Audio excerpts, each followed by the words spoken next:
¿Qué tal? Los saluda Javier Arguedas con un nuevo repaso semanal, un resumen casual de algunas de las noticias internacionales más destacadas de esta semana. Antes de comenzar, una disculpa a quienes se quedaron esperando el repaso semanal la semana pasada. Grabé el repaso semanal, pero al terminar me di cuenta de que no había encendido el micrófono, así de sencillo, así que no pude volver a grabarlo por cuestiones de tiempo y sencillamente tuve que prescindir del repaso semanal la semana anterior, pero ya estoy aquí de vuelta, por supuesto, para contarles algunas de las noticias más destacadas. Vamos a ver cuáles son los temas que me gustaría tratar con ustedes en esta semana.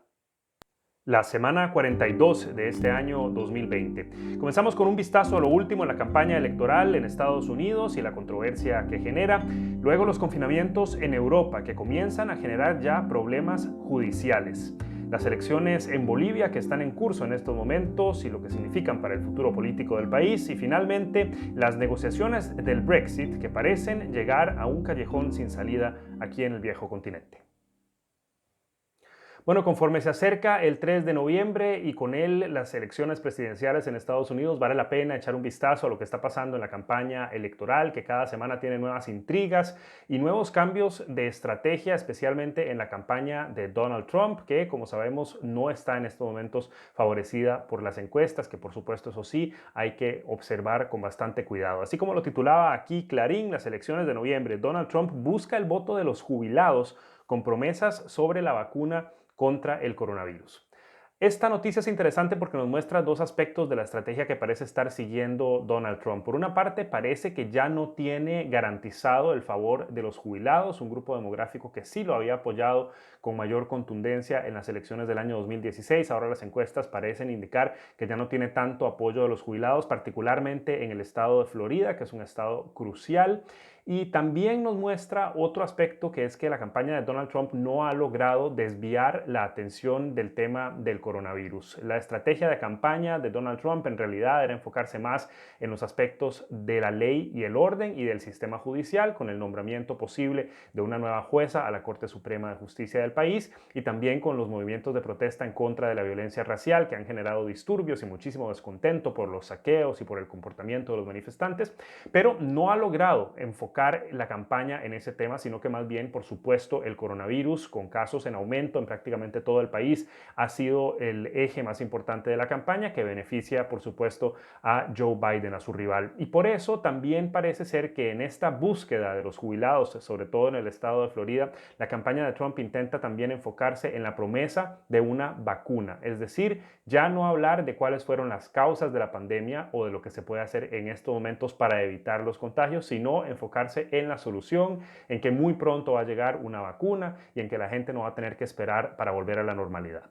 Por otra parte, también hay, por supuesto, esto nunca falta, intrigas y dramas. Así como lo vemos aquí, demócratas y medios de comunicación califican informes de Hunter Biden como una falsa narrativa de Rusia.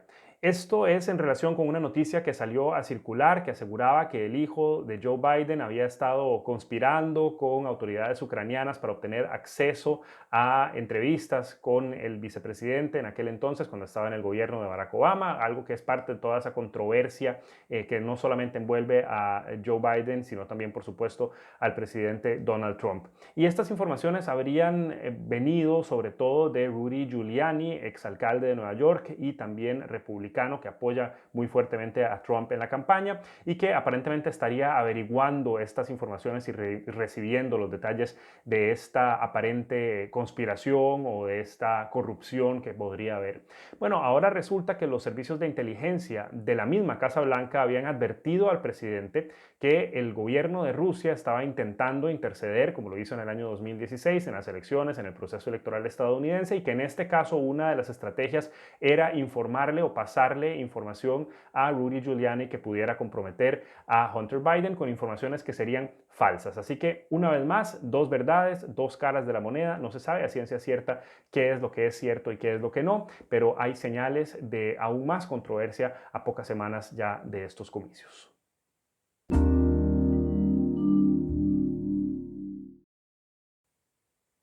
Bueno, esta semana aquí en Europa nos hemos dado cuenta de una cruda realidad ya inevitable y que muchos veían venir, y es que la segunda ola de coronavirus está golpeando y está golpeando con fuerza a todos los países, sobre todo de Europa Central. Países que anteriormente ya habían tenido situaciones críticas en la pandemia, como España, como Italia, están viendo nuevos confinamientos y nuevas medidas para intentar de alguna manera frenar el avance de la pandemia. Así como lo titulaba aquí Milenio, Europa se vuelve a confinar ante el aumento de casos de COVID-19. Y es que en todos los países prácticamente de Europa hemos visto a lo largo de la semana diferentes medidas que se han introducido para tratar de evitar que la gente salga, para tratar de evitar que la gente vaya a trabajar, barrios enteros confinados, en algunos casos desde la semana pasada ya estado de alarma en España. Aquí en Alemania se han introducido también diferentes medidas para evitar que la gente circule, sobre todo en horas de la noche. Y lo que es bastante interesante es que todo esto, a pesar de que los números son en realidad ya más altos en algunos casos que durante el pico de la pandemia en marzo, no se han cerrado las fronteras a lo interno de la Unión Europea, algo que parece que todavía no se quiere hacer, algo que parece que se quiere evitar.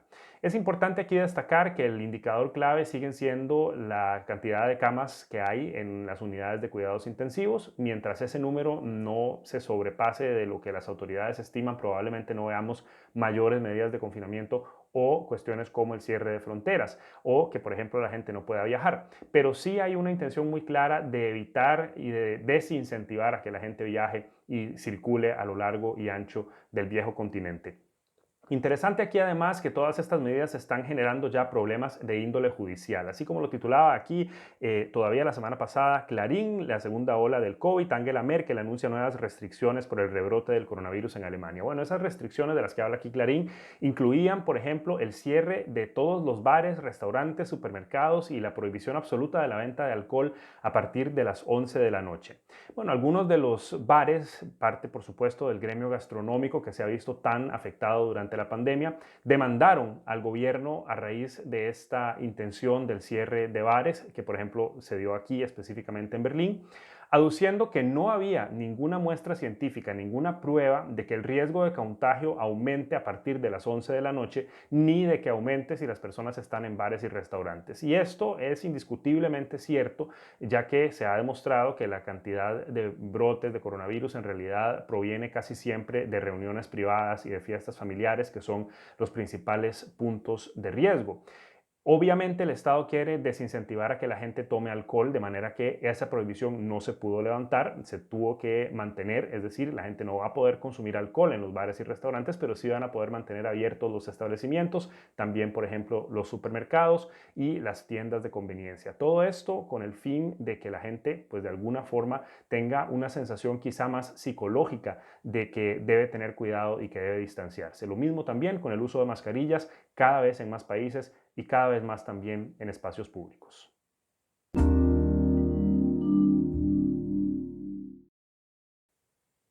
Bueno, en el momento en el que se publica este repaso semanal, están en curso las elecciones presidenciales en Bolivia, elecciones muy anticipadas y que generaban muchísima expectativa porque recordemos que en realidad provienen todavía del año anterior. Así como lo titulaba aquí, Dinero, inician las elecciones en Bolivia un año después de la salida de Evo Morales. Para hacer una breve recapitulación de lo que ocurrió en Bolivia, bueno, recordemos que Evo Morales era el presidente que trató de extender su mandato en varias ocasiones. En algún momento ya se le acababa la posibilidad constitucional de volver a ser elegido presidente.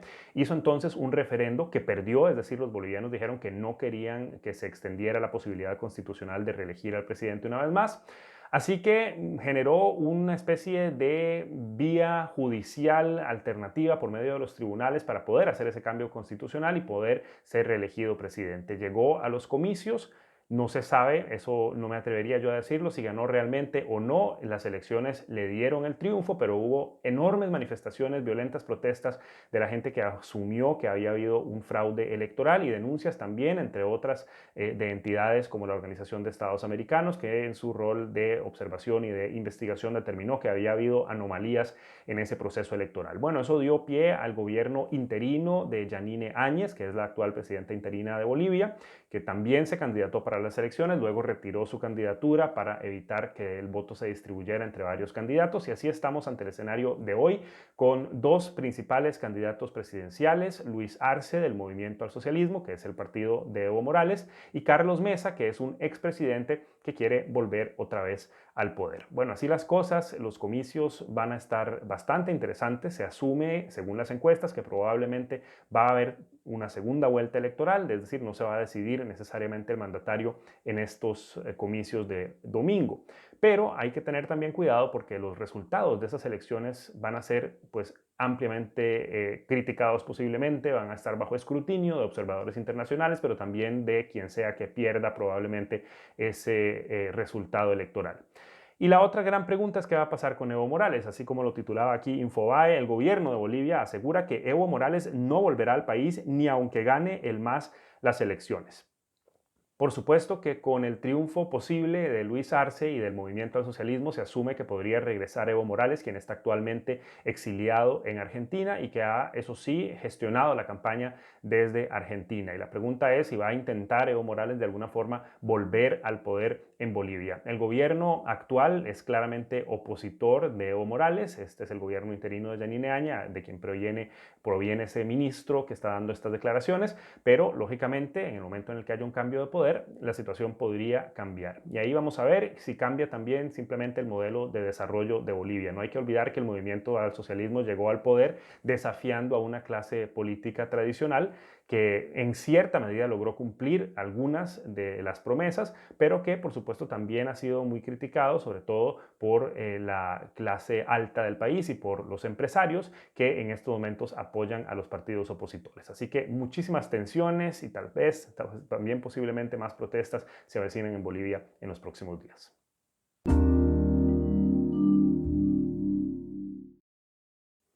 Bueno, y entre tanto torbellino político que hay en el mundo y la pandemia del coronavirus, a veces se nos olvida que a final de año va a salir el Reino Unido ya definitivamente, formalmente también de la Unión Europea.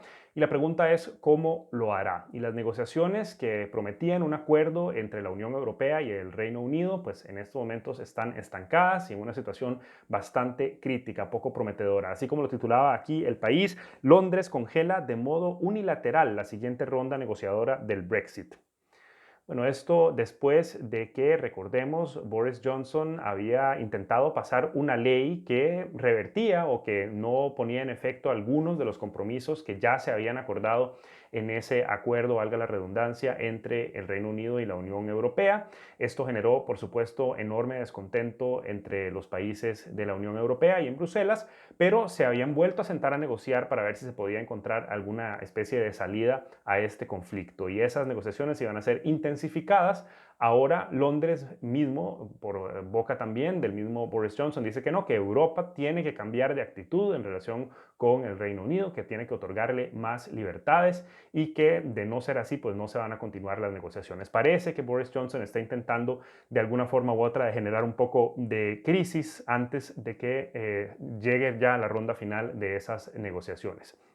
Así como lo titulaba aquí entonces Vanguardia también, Boris Johnson amenaza que el Reino Unido se encamina a un Brexit sin acuerdo. El problema base de todo esto es que el Reino Unido, después de salir de la Unión Europea, quiere mantener el acceso al mercado común, es decir, un acuerdo de libre comercio para que sus bienes y servicios puedan circular libremente, pero esto, por supuesto, la Unión Europea no lo quiere otorgar sin ciertas restricciones que tienen prácticamente todos los países que negocian y que comercian con la Unión Europea. El Reino Unido había intentado obtener algunas condiciones muy especiales y muy particulares porque recordemos que una de sus islas está conectada directamente a Irlanda, que es parte de la Unión Europea. Y ahí en esa franja, en esa frontera entre Irlanda del Norte e Irlanda, es donde está el punto principal de la discordia, porque no se quiere hacer una división física entre Irlanda e Irlanda del Norte, que antes, siendo todos parte de la Unión Europea, no era problema, pero que ahora sí se convierte en un problema. Y ahora hay que ver en qué condiciones es que el Reino Unido va a poder comerciar con la Unión Europea. Quiere un trato preferencial, la Unión Europea no está dispuesta a dárselo si quiere acceso al mercado. Por otra parte, la discusión del lado del Reino Unido será siempre que la Unión Europea está tratando de imponer sus restricciones, de imponer sus normativas y sus estándares a los productos y servicios británicos y que esto es inaceptable porque viola la soberanía del país. Lo mismo con ese manejo de la frontera que también estaría en cierta medida imponiendo la Unión Europea al Reino Unido cómo tiene que manejar su comercio interno entre sus propias islas. Así que es una situación que va a continuar generando muchísimas tensiones y posiblemente un Brexit sin acuerdo al final de este año. Bueno, y así llegamos al final de este repaso semanal. Si les gustó, recuerden compartirlo y comentarlo y yo los espero la próxima semana con más. Hasta entonces, que la pasen bien.